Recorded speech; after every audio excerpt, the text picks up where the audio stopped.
Cities are scattered between mountains and rivers form the tales of China. The nation's efforts breathe blood into national spirit and passed on generations of love. People can promote morality, but not vice versa. Confucius, the supreme sage and pioneer, explained the connotation completely through his own practice. It is difficult but correct to spread Chinese culture and cultivate people's hearts, which is the firm belief that Confucius always adhered to in his uneven life. Let's savor Confucian culture and perceive native land emotion. Being called the sage of Chinese feudal society by Chairman Mao, Confucius was also listed as the first of the top 10 cultural celebrities in the world. The Confucianism was founded as an important part of Chinese traditional culture and has a far-reaching impact on national development.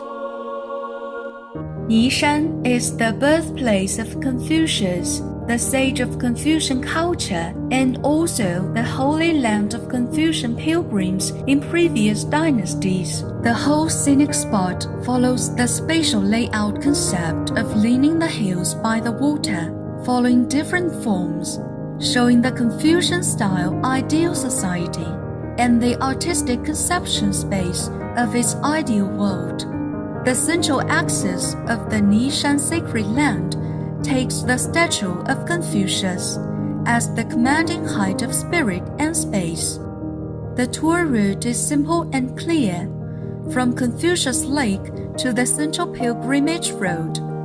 The flow of pilgrims along the lake finally gathered in Piyong Square, forming a grand and solemn momentum for thousands of people to worship Confucius.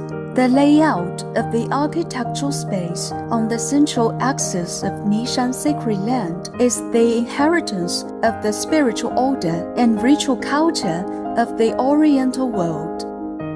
The 72-meter-high statue of Confucius faces the lake behind the mountain and stands in the south. It adopts a steel structure as the main body and is wrapped with a copper layer outside, covering an area of 7,800 square meters. The pedestal is the highest and largest statue of Confucius in the world. The implication of 72 meters stems from the fact that there were 72 sages among Confucian disciples. The statue is not only the highest point of the Nishan sacred land. From the spiritual aspect, the far-reaching impact of Confucianism on Chinese civilization also makes it reach the commanding height of the spirit. The wise awareness in Oriental civilization development may also come from culture in practical progress. The prominent tradition of Confucius appreciation provides further comprehension. By excavating the connotation of Confucian culture, the project activates the unique historical and cultural resources of Qufu, establishes a distinctive cultural symbol of Confucius, and transmits the vivid Confucian culture to the public. This is precisely in line with the concept revival of traditional culture and lays a foundation for the expansion of the cultural influence of Chinese civilization on a global scale.